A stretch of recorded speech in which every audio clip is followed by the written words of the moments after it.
with the presentation of these postures. Now the red nucleus. Red nucleus ये एक बहुत ही ज़्यादा small and powerful structure होता है which is present in the midbrain. The red nucleus rubrospinal tract arise होता है. What is the function of rubrospinal tract? ये flexor tone provide करता है हमारे upper limb को. Okay, and similarly vestibular nuclei which is present in the pons and the medulla, ये क्या करता है? ये vestibulospinal tract को arise करता है. This tract provides the extensor tone to the upper limb as well as the lower limb of the body.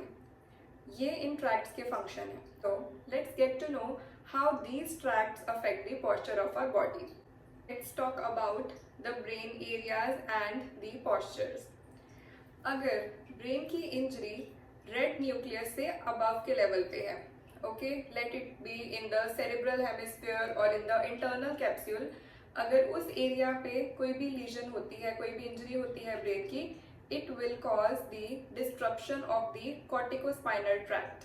Okay, but the red nucleus will remain intact. Rubrospinal tract का function वो perform करेगा and it will facilitate the flexor tone of the upper limb.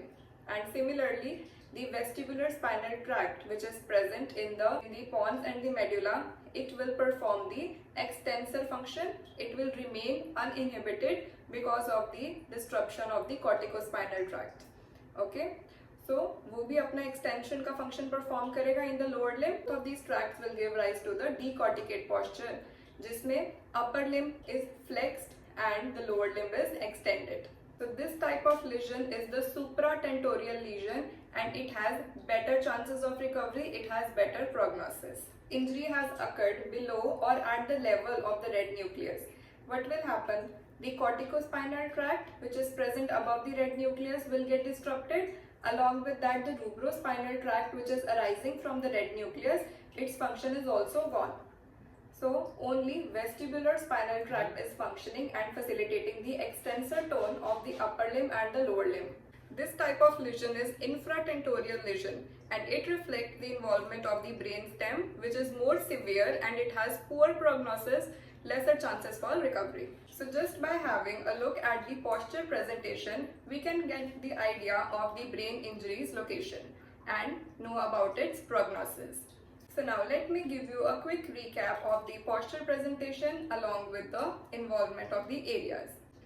Decorticate posture. Corticate is coming, this means the cortex is gone and the red nucleus is spared, due to which the arms are flexed because of the facilitation of the flexor tone in the upper limb.